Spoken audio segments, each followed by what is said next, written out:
तो गाइस कैसे हो आप लोग। तो swallow star to origin continent के नेक्स्ट इन नोवेल के चैप्टर नंबर 323 में आपका स्वागत है। तो चलो शुरू करते हैं। अब ये एपिसोड काफ़ी ज़्यादा मज़ेदार होने वाली है। शुरुआत में हल्का फुल्का बोरिंग रहेगी, लेकिन लास्ट में आप लोग को गूज़बम्स आ जाएगी, ये ज़रूर मैं कहना चाहता हूँ। क्योंकि इसमें लूफिंग की थोड़ी मोड़ी एंट्री दिखाई जाती है, लेकिन उतने से ही आपको गूज़बम्स आ जाने वाली है। तो चलो चैप्टर पे आते हैं, जिसके साथ हमें यहाँ पे बताया जाता है, मतलब आपने पिछले एपिसोड को देख रखा होगा कैसे वो बंदा भाग चुका था और जितने भी लड़कस होते हैं वो सभी लॉर्ड ऑफ इंडियन हॉल की तरफ जाने लगते हैं। क्योंकि अगर आखिरी पैलेस मास्टर को मार दिया जाए तो ये छोटे मोटे एल्डर्स ज़्यादा देर तक अपने आप को होल्ड नहीं रख सकते हैं। अभी लॉर्ड ऑफ यिंगयांग ये एक एक्सपर्ट था जिसने अपने आप को 2.5 लेवल ह्यूमन रियलम तक कल्टीवेट कर रखा था, लेकिन यहाँ इसने सोल करप्शंस को सफ़र किया था, जिसकी वजह से इसकी स्ट्रेंथ काफ़ी ज़्यादा कम हो चुकी थी और वो अपने आप को यहाँ पर ऐसे ही बेकार बेवजह छोड़े हुए था। लेकिन इन सब के बावजूद वो सरेंडर थोड़ी ना कर सकता था। वो यहाँ का बिल्डर हॉल का मास्टर है और उसने सरेंडर कर दिया तो बाकी के एल्डर्स का भी हाल इन्हीं सब के जैसे होने वाला है। जिसके साथ पैलेस मास्टर युंगियन अपने स्पिरिचुअल वॉइस ट्रांसमिशन से सारे एल्डर्स से कहा था कि एल्डर्स, हम सभी जानते हैं कि अभी का सिचुएशन काफ़ी ज़्यादा बुरी किस्म की है। अगर यहाँ पे वो सारे लोअर लेवल लाइफ फॉर्म्स के बंदे जो कि हमें कंप्लीटली सराउंड कर चुके हैं, यहाँ पर वो हम पे अटैक करने वाले हैं, मतलब कर चुके हैं, हम लोग ज़्यादा देर तक होल्ड नहीं कर सकते हैं। अगर इनमें से कोई भी बंदा अभी जाना चाहता है तो वो जा सकते हैं, लेकिन अभी कुछ ही ऐसे एल्डर्स हैं जो कि सुरक्षित यहाँ से निकल सकते हैं। एटलीस्ट मैं भी यहाँ से नहीं जा सकता, मतलब कि वो एल्डर्स से क्या था इन सब की चीज़ होने के बाद कि अगर किसी को जाना है तो जा सको, जिसको सुनकर लगभग 300 से ज़्यादा एल्डर्स इन बातों को सुनते हैं। वो अच्छे से इस बात के बारे में पता था कि उनके पास एस्केप वाले ऑप्शंस मौजूद हैं, लेकिन यहाँ उनमें से इतने एल्डर्स थे जो कि वहाँ से एस्केप कर ही नहीं सकते हैं। पैलेस मास्टर गाइटो वो एक लॉन्ग टाइम एक्सपर्ट था अपने वेपन्स और सीक्रेट टूल्स को रिफाइन करने में, और उसने डार्क होली रियलम को खतरनाक समझा था, क्योंकि वो असल में है वहाँ पे 9 रिवर होली रियलम की बात करें तो डार्क होली रियलम से सेफर मानी जाती हैं, और वो अपने इस जगह को होम बेस बनाया था अपने रिफाइनिंग के लिए, जिसके काम उसने अपनी लाइफ में जितनी भी ट्रेजर्स को एक्यूमुलेट किए थे आधे से ज़्यादा उसने यूनान सिटी में ही छोड़ रखे थी। इसलिए वो इन सबको बेयर नहीं कर सकता था खोने के लिए, इसलिए उसने एक एस्केपिंग ट्रेजर को एक्वायर कर रखा था। बाकी अदर एल्डर्स की बात करें तो वो यार पैलेस मास्टर गाइटो की तरह उतने अमीर नहीं थे, उनके पास लाइफ सेविंग सीक्रेट ट्रेजर्स उतनी नहीं होती है, उनके पास भागने में भी उतनी कॉन्फिडेंस नहीं होती है। इसके साथ पैलेस मास्टर यूनियन इन सब को देख कर कहते हैं कि अगर हम लोग भाग नहीं सकते तो हम लोग अपनी मौत तक लड़ेंगे, मतलब वो सबको यहाँ पे जोश दिलाने लगता है कि आज तो करो या फिर मरो करने वाला है। जिसके साथ वो ये भी बताता कि मैंने ऑलरेडी डार्क होली रियलम में रिक्वेस्ट भेज रखी है, इस समय एक ultra limit level heart bewitching worm appear हो रखी है, और इसके रिस्पॉन्स में वहाँ पर से एक एलाइट प्रैक्टिशनर्स के टीम को हमारे घर पे भेजा जा रहा है, लेकिन उनको आने में 1 दिन का समय लग जाने वाला है। जिसके साथ वो कहते हैं कि जब तक हम उन्हें 1 दिन तक रोक देंगे हम जीत जाएंगे, और यहाँ पे पैलेस मास्टर जो कहते हैं वो सच था। अगर ये सारे बंदे मिलकर 1 दिन तक बस इन सबको रेसिस्ट कर देंगे तो आराम से इन सारे मॉन्स्टर का तबाह कर सकते हैं, क्योंकि जो इलाइट टीम आ रही है उनमें 3 पावरफुल प्रैक्टिशनर्स मौजूद हैं, और हर एक प्रैक्टिशनर अपने पैलेस मास्टर युंगयांग के पीक लेवल पावर हाउस को पोजेस करता है। अपने युंगयांग पैलेस मास्टर की पावर को कम मत समझो यार, वो बहुत ज़्यादा पावरफुल है। अपने यार पीक में ना वो ऐसे ऐसे कांड कर रखा था कि मैं तुम्हें बता नहीं सकता, आपने ऑलरेडी देख रखा हो कि कैसे यार सबको मारा करते थे। उनके लिए परफेक्शन लेवल कुछ नहीं था, मतलब कि वो चुटकी बजा के परफेक्शन लेवल को ख़त्म कर देते थे। यहाँ पे 2000 से कर परफेक्शन लेवल पे हैं, ऐसे लेवल के अगर 3 और बंदे आ जाए तो यार चुटकी बजाते वो परफेक्शन लेवल को ऐसे ही ख़त्म कर देंगे, मतलब हलवा हो जाएगा। और ये सच भी था, क्योंकि यार अगर वो आ गए तो ये सब आराम से बच जाएंगे। लेकिन यार उनको आने में टाइम था। पहले उन्हें डार्क होली रेलम के टेलीपोर्टेशन लेक के पास जाना पड़ता, जहाँ पे वो टेलीपोर्ट होके जीहू होली रेलम में आते। लेकिन फाइनली उन्हें अपने फुल स्पीड से यूनिवर्स सिटी के और आना पड़ता। अगर वो अपने फुल स्पीड को भी यूज करें तो उन्हें लगभग एक दिन से ज्यादा का टाइम लग जाने वाला था यूनिवर्स सिटी में आने को। जिसके साथ पैलेस मास्टर युंगयांग ऑर्डर करते हुए कहते हैं कि 92 एल्डर्स आप लोग स्टार फॉर्मेशंस को संभालो, ताकि आप एनिमीज को मार सको जो कि हमारे इस पैलेस में घूम रहे हैं। मतलब कि वो उसको सारी चीजें बताते हैं। बाकी के जो इतने एल्डर्स थे वो बाहर का संभालेंगे, क्योंकि बाहर का भी देखना जरूरी है और साथ में अंदर का तो और देखना जरूरी है। ऐसे के साथ फिर से वहां पे फाइट होना शुरू हो जाती है, जिसके साथ वो उसको और भी संतावना देने लगते हैं। वहां पे वो उसको बताने लगते हैं और उसे कहते हैं कि अपने क्लोन्स को बनाना शुरू करो, ताकि वहां पे तुम जाकर अपने आप को मारो, मतलब सेल्फ डिस्ट्रक्ट कर दो। वो कहता है कि अपने क्लोन्स को भेजो, उनको मारने की कोशिश करो, और कुछ हो तो सेल्फ डिस्ट्रक्ट करके वहां पे धमाके से सबको मार डालना। इसके साथ सारे एल्डर्स ऐसे करने लगते हैं। अब इनफैक्ट पैलेस मास्टर गाइटो भी ऐसे ही कर सकता था। वो भी अपने क्लोन्स को भेजकर पहले फाइट करने देता। अगर यहाँ पे उस पर सोल अटैक होता तो अपने आप को सेल्फ डिस्ट्रक्ट करके मार दो। लेकिन पैलेस मास्टर गाइटो ऐसा रिस्क लेने को तैयार ही नहीं था। उसे अपने टोयर की पड़ी थी, क्योंकि यार एक बार उनको अगर किसी किंग ने काउट कर लिया, किंग की टीम ने उसको पकड़ लिया, तो यार उसका एक मिस्टेक उसके क्लोन्स और उसके सारे टोयर्स को गवा सकता है। मतलब कि देखो, अगर नॉर्मल लीडर वाला आके अगर किसी एल्डर पर अटैक करेगा तो उनके पास एक चांस होगा कि वो अपने आप को सेल्फ डिस्ट्रक्ट कर ले। लेकिन वो रेड गाय जिसने कि अपने उसी पैलेस मास्टर वैंग पैलेस मास्टर को कंट्रोल कर रखा, वो आके उस एल्डर्स पर अटैक कर देंगे तो उसके बाकी के जितने भी और क्लोन्स हैं वो खत्म हो जाएंगे, वो बच ही नहीं पाएंगे। क्योंकि यार वो रेड गाय वाला बंदा हाफ मतलब फुल ह्यूमन लेवल पे था, अल्ट्रा लिमिट पे आया था, जिसके कारण ये सब रेसिस्ट कर ही नहीं सकते हैं। अब यहाँ पे उन सारे एल्डर्स के पास भी कोई और चॉइस नहीं बचती, चाहे वो उनकी चॉइस की बात करें या फिर उनकी प्राइड की बात करें। वो लोग डिसाइड करते कि हम लोग यहीं पे रुक कर हम सारे लाइन को होल्ड करेंगे, ताकि जितना हो सके टाइम को बाई कर सके। जिसके साथ बम बम बम हर एक चीज होने लगती है। और यहाँ पे हमें पैलेस मास्टर गाइटो के उसे स्टार फॉर्मेशंस को दिखाया जाता है, जहाँ पे पैलेस मास्टर गाइटो के जाने की वजह से स्टार फॉर्मेशंस की जो पावर्स थी वो ऑलरेडी थर्ड से घट चुकी थी। 1/3 उसकी पावर्स घट चुकी थी, उतनी ही बड़ी थी। और अभी उसका कोर ही गायब था, मतलब अपना गाइटो गायब था, जिसकी वजह से उसकी पावर्स काफी ज्यादा कम थी। अब इस वजह से उन्हें 39 इलाइट टीम्स में से 3 में से टारगेट करना पड़ता, मतलब बहुत ही कम को टारगेट करना पड़ता है। क्योंकि अगर 39 को करेंगे तो अपने अटैकिंग की पावर्स काफी ज्यादा कम हो जाएगी, उन सबको छोटी मोटी डैमेज ही हो पाएगी और वो उन सबको कंप्लीटली मार ही नहीं पाएंगे।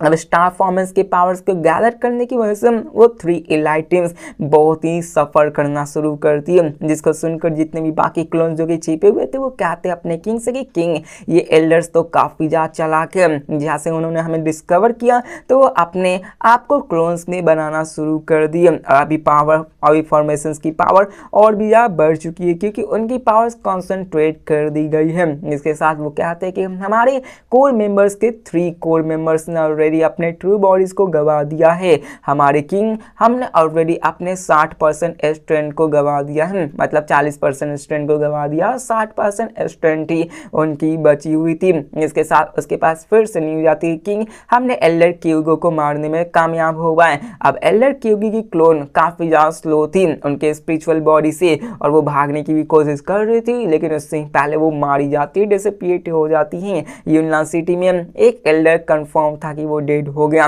जिसके साथ एक एक करके किंग के पास सारे मैसेज आना शुरू हो जाते हैं, जो कि यह अच्छे थे। अब किंग ने ऑलरेडी ये सारे आउटकम्स को एक्सपेक्ट कर रखा था।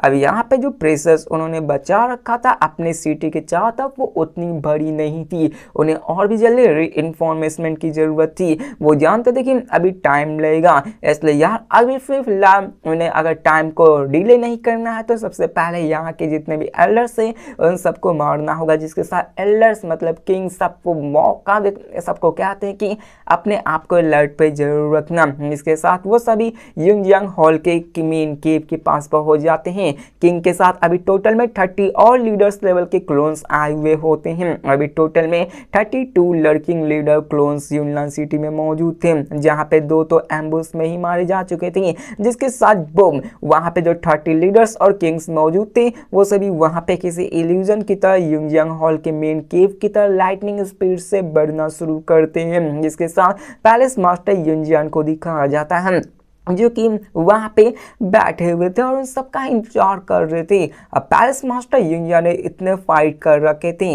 ये बंदा बेवकूफ़ थोड़ी ना है, ऐसे हर एक चीज़ के बारे में अच्छे से पता था। जिसके साथ वो अपने गद्दी पे बैठे हुए उससे कहता है कि तो फाइनली तुम यहाँ पे आ ही गए। वो मुस्कुरा रहा होता है, जिसके साथ वहाँ पे पैलेस मास्टर जो कि मुस्कुराता वो अचानक से गायब हो जाता है, जिसको देखकर तो किंग और 30 लीडर्स वो हैरान हो जाते हैं कि यार ये हुआ क्या। जहाँ पे लीडर कंफ्यूजन में कहता है, उनमें से एक लीडर कहता है कि किंग, युनलान सिटी में मैं लॉर्ड ऑफ युंगयांग हॉल को तो क्लोन को महसूस ही नहीं कर पा रहा हूँ। जिसके साथ किंग भी कहता कि हाँ मैं भी उसको महसूस नहीं कर पा रहा हूँ, लेकिन अभी भी वो यहाँ से गायब हो गया है। लेकिन इसके बावजूद भी यहाँ की फॉर्मेशन अपने फुल पावर्स पे ऑपरेट हो रही है। अब अगर यहाँ का सिटी का बिल्डर ही यहाँ से चला जाए या फिर मारा जाए या फिर अपने कंट्रोल को ही लूज कर दे, तो सिटी के अंदर जो फॉर्मेशंस मौजूद है ना उसकी पावर्स बहुत ज्यादा कम हो जाएगी। लेकिन फॉर्मेशन अभी फुल पावर से थी, उसमें जरा सा भी बदलाव नहीं चला था।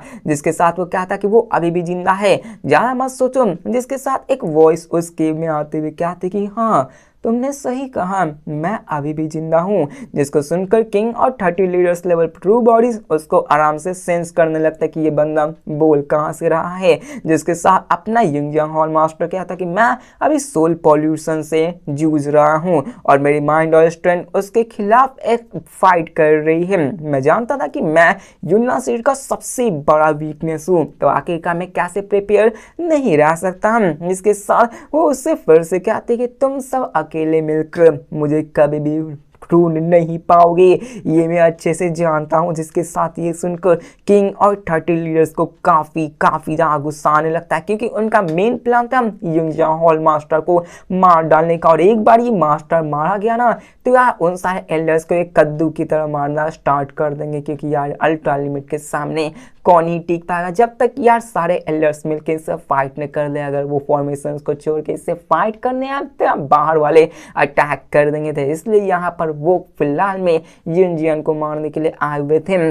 अब प्रीवियसली उन्होंने लॉर्ड ऑफ वेयंग हाउस से डील कर रखा था, लॉर्ड ऑफ गाइटो से भी जो चीज़ था वो स्मूथली गया था और सब प्लान के मुताबिक ही चल रहा था। और वहाँ पे सिर्फ अपने युंगयांग पैलेस मास्टर की ही बारी थी, जहाँ पे वो सबसे वीकेस्ट था, उसको मारना सबसे ज़्यादा आसान था। लेकिन अभी की फिलहाल उसको ढूंढ ही नहीं पा रहे थे। इसके साथ वो आवाज़ फिर से कहते हैं कि चलो गेस करो मैं कहाँ पे छिपा हुआ हूँ। जिसको सुनकर किंग कहता है कि उस पर ध्यान मत दो, वो बस यहाँ पे टाइम को बाई कर रहा है। इसके साथ किंग उन सभी बंदों से कहता कि चलो हम अपने नेक्स्ट प्लान पे चलना चाहिए, मैं अकेले एक्ट करूंगा और तुम सब अपने 5 टीम में बढ़ जाओ और एक एक करके सारे एल्डर्स को मारना शुरू कर दो। जितने ज्यादा एल्डर्स तो मारोगे उतनी ज्यादा अच्छा होंगी, क्योंकि हर बार जब एक एल्डर मारा जाएगा तो फॉर्मेशंस की पावर काफी ज्यादा वीक होती जाएगी। इसलिए कोशिश करो कि जितनी ज्यादा एल्डर्स को मार सको मार डालो। और किंग अपने युंगयांग पैलेस मास्टर की बातों पर ध्यान ही नहीं देता और जल्दी से सेपरेट होकर वहां पे सारे एल्डर्स पे अटैक करना शुरू कर देता है। जिसके साथ हमें एक केव के अंदर का सीन दिखाया जाता है, जहां पे एक हाई रैंकिंग एल्डर किनी अपने पैरों को क्रॉस करके बैठे हुए थे। सडनली वो वहां पे कुछ रिएक्ट भी कर पाता, उस पे किंग के द्वारा अटैक कर दिया जाता है। किंग की जो इनेट सीक्रेट टेक्निक जो कि हार्ट बीविचिंग टेक्निक होती है वो ऑलरेडी इनकम्प्रिहेंसिबल लेवल तक जा चुकी थी, मतलब हाईएस्ट लेवल तक जा चुकी थी। इसकी वजह से इसकी पावर्स काफी ज्यादा होती है। एल्डर किनी के पास एक प्रीशियस ट्रेजर्स होती है जो कि उसने पोजेस कर रखी थी, लेकिन उसने उसको डार्क होली रियल में स्टोर कर रखा था, जो कि काफी ज्यादा दूर थी। और युनलान सिटी में उसके पास कोई भी प्रॉपर डिफेंस थी नहीं और वो कंप्लीटली वर्नरेबल था, इसलिए वो मौके वारदात पे ही मारा जाता है। और जैसे उसकी यहाँ पे मौत होती है ना, उसके जितने भी क्लोन्स थे वो जितने भी रिवर होली रियल्म्स में मौजूद थे वो सभी मारे जाते हैं। जहाँ पे हमें एक चीज पता चल जाता है कि लॉर्ड ऑफ वेयंग हॉल का जो क्लोन यहाँ पे डिस्ट्रॉय हुआ था वो डार्क होली रिवेलम में बिल्कुल ही सेफ है। यहाँ पे सिर्फ क्लोन्स ही डिस्ट्रॉय होती हैं जो कि अभी यूनलान सिटी और बाकी के 9 रिवर होली रिवेलम में मौजूद है, सिर्फ वही डिस्ट्रॉय होती है। डार्क होली रिवेलम उन सब के पास बहुत ही पावरफुल सीक्रेट है, तो उन सबको घंटा फर्क नहीं पड़ता। और जिन कॉन्टिनेंट वालों की बात करें तो उसको और जिन कॉन्टिनेंट तो प्रोटेक्ट कर देता है। फिलहाल कोई मरा नहीं है, एल्डर्स भी मार जाएंगे तो बस उनके क्लोन्स, इन सब का तो मेन यहाँ पे काम था सबको मारकर प्रैक्टिशनर्स को निकल कर खा जाना। जिसके साथ किंग क्या था कि चलो अब फिर से नेक्स्ट पे जाते हैं, जिसके साथ हमें यहाँ पे बताया जाता है कि लॉर्ड ऑफ यंगजियांग हॉल उनकी यूनलान सिटी में सबसे हाईएस्ट कल्टीवेशन थी। ऐसे हिसाब से किंग की भी बात करें तो किंग भी उसका बाल भी बाका नहीं कर सकता। जैसे कि मैंने बताया कि जो एलाइट टीम है उसमें 3 बंदे जिसकी पावर्स अपने यूनलान सिटी के highest lord power cultivation Yangjiang hall master जितनी है, तो उनकी पावर्स लेवल के हिसाब से वो आराम से उस अल्ट्रा लिमिट बंदे से डील कर सकते हैं। तो एक बंदा ही काफ़ी है इस अल्ट्रा लिमिट से डील करने के लिए, बाकी का सब तो लेटेस्ट हायर लेवल के प्रैक्टिशनर्स को मारना शुरू करेंगे। अब यहाँ पे ऑर्डिनरी एल्डर्स की बात करें तो यार वो सब तो अपनी मौत को आता देख भी नहीं पाते, मतलब कि ये किंग जाता मारता और ख़त्म कर देता, उन सबको पता भी नहीं चलता उन सब की मौत कैसी हुई। भले उन सब के असली क्लोन्स वहाँ पे मौजूद थे लेकिन उनको पता था, लेकिन ये क्लोन्स जो कि यूनलान सिटी में मौजूद थे उनको तो घंटा नहीं फर्क पड़ता, पता ही नहीं चलता। जिसके साथ वो एक एक करके सबको मारना शुरू करते हैं। अब मारने सिर्फ 9 होली रिवेलम में ही जितने क्लोन से वो पैरिश होते हैं। जिसके साथ हमें सीन चेंज कर बताया जाता है कि यार यूनलान सिटी के आउटर से रीजन में एक ऑर्डिनरी से केव में अपना पैलेस मास्टर युंगजियान छिपा हुआ होता है। वो वहां पे अपने पास एक पावरफुल सीक्रेट ट्रेजर को छिपाए हुए था जो कि एक आर्टिफैक्ट है जो कि किसी के भी लाइट शैडो और यहाँ तक कि कार्मिक काउजन इफेक्ट को छिपा कर रख सकता था। यहाँ तक कि लू फेंग जिसके पास बायोनिक आई ऑफ डिस्ट्रक्शन है वो भी अपने इस पावर से पैलेस मास्टर युंगजियांग के प्रेजेंस को डिटेक्ट कर ही नहीं सकता था। जहाँ पे बताया जाता है कि ये बंदा अपनी वीकनेस को अच्छे से जानता था। ये यहाँ का सबसे स्ट्रॉन्गेस्ट तो नहीं था लेकिन ये यहाँ का सबसे अमीर बंदा था, अंबानी समझ सकते हो। जहाँ पे बताया जाता है कि डार्क होली रिवेलम में ऐसे बहुत ही कम बंदे होते हैं जो कि यार ऐसे छिप कर रह सकते हैं। यह बंदा सच में काफी ज्यादा पावरफुल था, इसलिए इतने सबसे पावरफुल ट्वेल्स को पोजेस कर रखा था। इसके साथ वो क्या था कि एल्दो यहाँ पे एल्डर्स ने अपने आप को क्लोन्स में बताना शुरू कर दिया है ताकि वो लर्किंग बॉडीज के स्पिरिचुअल बॉडीज को डिस्ट्रॉय कर सके। उनकी स्पीड काफी ज्यादा फास्ट थी लेकिन यहाँ इन सब के बावजूद एल्डर्स ग्रेजुअली मारे जा रहे थे और मुझे नहीं लगता कि यार ये सब एक दिन टिक पाएगा, क्योंकि यार यही उन सब के लिए सबसे हार्ड था। एक दिन बस टिका देते बस ये जीत जाते, लेकिन यही तो मेन चीज था जिसके साथ वो अपने पावर से सारे फॉर्मेशंस को कंट्रोल कर रहे थे और सबको क्लियरली देख पा रहे होते हैं। अब यहाँ पे अपने एल्डर्स नहीं बल्कि वो लर्कर्स को भी उतना ही ज्यादा नुकसान होता जा रहा होता है। वो भी स्टार फॉर्मेशन से अटैक होकर मारे जा रहे होते हैं, उन्हें भी लॉस हो रही थी और उनके मेन एथनिक ग्रुप्स को भी थोड़ा सा अफेक्ट पड़ रहा था। बात करें किंग्स और लीडर्स की तो उनकी पावर्स थोड़ी ज्यादा होने के साथ उनको एलिमिनेट करना उतना ही डिफिकल्ट होता। फाइनली जो मैंने कहा था गूज बम्स वाली सीन आने वाली है वो इसी पार्ट में आने वाली है, तो क्या कर दो जल्दी से लाइक करो और शेयर कर दो। मतलब शेयर क्यों ही करोगे, कोई देखेगा तब ना आपके फ्रेंड। जिसके साथ डान टावर के अंदर का सीन दिखाया जाता है जहां पे इस मोमेंट पे लू फेंग अभी भी सेक्लिजन में था और उसका जो स्ट्रॉन्गेस्ट क्लोन था वो अभी भी मेडिटेशन रूम के बाहर उसको प्रोटेक्ट कर रहा था। जिसके साथ वही चैंकिंग टावर मास्टर आते जो कहते ब्रदर लू फेंग। अब लू फेंग कंफ्यूजन से उसकी तरफ दिख कर कहता कि ओनर आखिरकार आप यहाँ पे क्या कर रहे हो।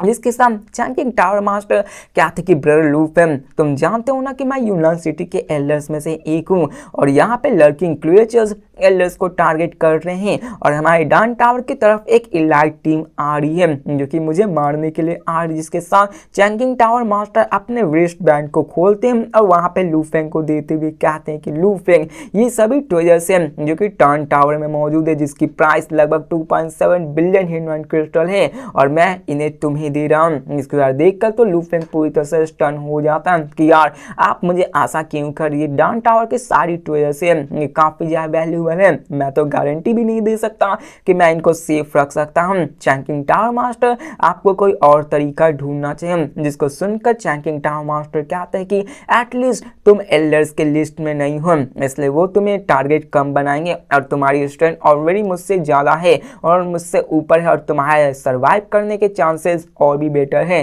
जिसको सुनकर यार लू फेंग थोड़ा सा फ्रेंडली इस्तेमाल करता है, जिसके साथ वो कहते हैं कि अगर तुमने इसको खो भी दिया तो मैं तुमको ब्लेम नहीं करूंगा, लेकिन अगर तुमने इसको प्रोटेक्ट करने में मैनेज कर दी तो यार मैं तुम्हें हमेशा फॉरएवर ओन रखूंगा, मैं तुम्हारा कर्जदार रहूंगा। और साथ में वो कहता है कि 100 कैलेमिटी हार्ट एसेंस जो कि मैंने तुम्हें दिया था वो एक स्टोरेज फीस के जैसे मान लो, प्लीज इसको रख लो। मतलब कि वो अपने साइड फिलहाल में लू फेंग के पास देना चाहते हैं और बात रही उसकी प्राइस की तो यार वो इस युद्ध के बाद सेटल कर सकते हैं। इसको सुनकर लू फेंग उस ग्रेस सेट को रखता है और कहता है कि मैं इस ट्रेजर्स को टेम्पररी रखता हूं जो कि मैं बाद में आपको दे दूंगा, मैं प्रॉमिस करता हूं कि मैं अपनी पूरी कोशिश करूंगा। जिसके साथ वो कहते हैं कि थैंक यू ब्रदर लू फेंग। जिसके साथ तो बाहर देखने लगते हैं और इलाइट टीम्स जो थी अपने चैंकिंग टावर मास्टर को मारने के लिए वो डाउन टावर के पास पहुंच चुकी थी। जिसके साथ वो सारे इलाइट टीम्स अपने चैंकिंग टावर मास्टर को मारने के लिए भेड़ बकरियों की तरह कूद पड़ते हैं। इलाइट टीम्स के अंदर 8 लेवल क्लोन्स थे, एल्डर्स लेवल मतलब 8 लीडर लेवल क्लोन्स थे, 6 core ethnic group rural bodies थी, 59 एडिशनल क्लोन्स थी जो कि कोर रेसेस से बिलोंग करती हैं। और कॉन्टेक्स्ट में बता दूं मतलब कंपैरिजन में कि सिर्फ एक 1 कोर एथनिक ग्रुप्स की ट्रू बॉडी ही किसी चैंकिंग टावर मास्टर को आराम से तबाह कर सकती थी, वो उसे मारने की पावर्स को पोजेस करती थी। सिर्फ एक कोर एथनिक ग्रुप और यहाँ तो 6 कोर एथनिक ग्रुप थे, ऊपर से 8 लीडर क्लोन्स जो कि उन सारे कोर एथनिक से भी काफी पावरफुल होते हैं। ऊपर से 59 एडिशनल क्लोन्स वहाँ पे मौजूद थी जो कि अपने चैंकिंग टावर मास्टर को मारने के लिए आती हैं। और वहाँ पे एक जोर की दहाड़ होती है, एक फैंटम स्नेक सडनली रोल करती जो कि पूरे के पूरे डाउन टावर बिल्डिंग जो कि इतनी कॉम्प्लेक्स थी वो सबको तबाह करने लग जाती है। और इससे यार अपना चैंकिंग टावर मास्टर भागने लगता है। अब इस अटैक से अपने चैंकिंग टावर मास्टर की मेन बॉडी और शैडो क्लोन जो कि चैंकिंग टावर मास्टर के अंदर मौजूद थी वो भी अफेक्ट होना शुरू हो जाती है। अब आपको पता ही है कि यहाँ सारे क्लोन्स हैं जो कि सोल पे अटैक करते हैं, तो वो भी अपने चैंकिंग टावर मास्टर के सोल पे भी अटैक कर रहा था। अब ये same to same Lu Feng की उस हॉरिफाइंग नेचर के जैसे ही थी जो कि उसने इन्फिनाइट स्पेस में, मतलब आपको याद होगा ना कि इन्फिनाइट स्पेस में लू फेंग ने एक मॉन्स्टर्स को देख लिया था, इसके कारण लू फेंग की अपनी सोल पॉल्यूट हो चुकी थी धोए खान, जिसके कि उसे कल्टीवेशन में अफेक्ट पड़ा था। लेकिन उसको लू फेंग ने यूज करके अपने लिए एक पावरफुल सीक्रेट टेक्निक बना रखी थी। सेम टू सेम वैसा ही अटैक अपने चैंकिंग टावर मास्टर पे होने लगी थी। लेकिन जो मैंने कहा था ना वो पल आ चुका था। यहाँ पे लू फेंग आखिरकार चैंकिंग टावर मास्टर को अपनी आंखों के सामने मरता हुआ कैसे देख सकता था। इसी के साथ एक कोल्ड और एंग्री जो कि केओस से भरी थी वो उसकी अटैक आती है, boom boom boom, twin tower को एक ब्लड रेड टाइड पूरी तक कवर कर लेती, एक अनस्टॉपेबल सुनामी आ जाती है जो कि पूरे के पूरे इलाइट लड़कर टीम्स को स्वैलो कर जाती है। और जो वहां पे सी ऑफ ब्लड थी ना वो उन सबको चबाकर डिवोवर कर देती है। मतलब कि लू फेंग यहाँ पे अपने आप को वही सी ऑफ ब्लड में ट्रांसफॉर्म करता है। पूरे के पूरे उन सारे ग्रुप्स जो कि लड़कर से मौजूद थे, आपने लड़कर्स की पावर को देख रखा कि वो कितने ज्यादा पावरफुल थे, लेकिन फिर भी लू फेंग आता है उन सबको निगलता है और वहां पे उन सबको डिवोवर करता है। और एक ही सेकंड में पूरी की पूरी स्क्वाड लीडर क्लोन्स कोर इराइट रेस जितने भी थे वो खत्म हो जाते हैं।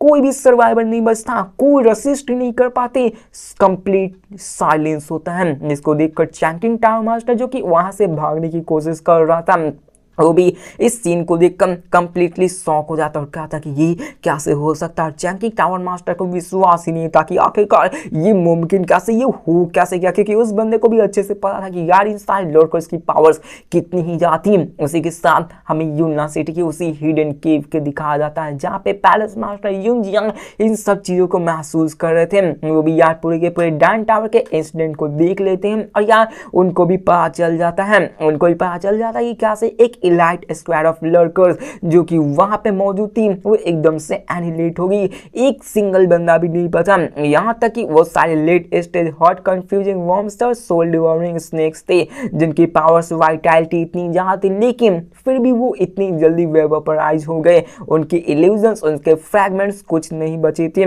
इसके साथ वो कहते हैं कि इन सबको एक स्ट्राइक में डिस्ट्रॉय कर पाना हमारे सिटी में बहुत ही कम है। ऐसे बहुत ही कम है, मतलब 20 बैंक्स है यूनान सिटी में जो कि यार एक सिंगल लड़कर्स को क्लीनली मार सकते हैं। मतलब कि 20 से भी कम, मान लो 13-14 बंदे, मतलब 15-16 ऐसे जो कि 1v1 फाइट में एक सिंगल क्रिएचर्स को कंप्लीटली मार सकते हैं। लेकिन यार पूरे की पूरी टीम को खत्म कर देना यार ये कोई भी एल्डर नहीं कर सकता। जिसके साथ वो कहते हैं कि ऐसा करने वाला सिर्फ 2 बंदा हो सकता है, एक तो लॉर्ड ऑफ वयांग हॉल और दूसरा लॉर्ड ऑफ गाइटो हॉल। लेकिन यार लॉर्ड ऑफ गाइटो हॉल ऑलरेडी भाग चुका है यहाँ पे वो बिना किसी फाइट को लिए। लॉर्ड ऑफ वयांग हॉल कुछ ही मिनट्स तक, कुछ ही ब्रेड्स तक इनको रेसिस्ट कर पाया था और वो भी मारा गया। और ये लर्कर्स टीम, इसकी पावर्स, कॉम्बैट और स्पिरिचुअल स्ट्रेंथ की बात करें तो ये लीडर लेवल के ट्रू बॉडी जितनी होती है और इनको एनिहिलेट करना, इनको खत्म करना, इसका मतलब एक ही था कि उस बंदे के पास एक पैलेस मास्टर लेवल स्ट्रेंथ होगी, एक ट्रू ओवरवेलमिंग पावर। जहां पे वो कहते हैं कि यार वहां पे अपने पैलेस मास्टर की यार कह सकते हो यहाँ की चमचमा उड़ती है और उन्हें समझ में आ जाता है कि जिसने भी यार मारा उसके पास पैलेस मास्टर की जितनी स्ट्रेंथ है और वो विस्पर करने लगते कि क्या ये मरने वाला बंदा, क्या ये लू फेंग था।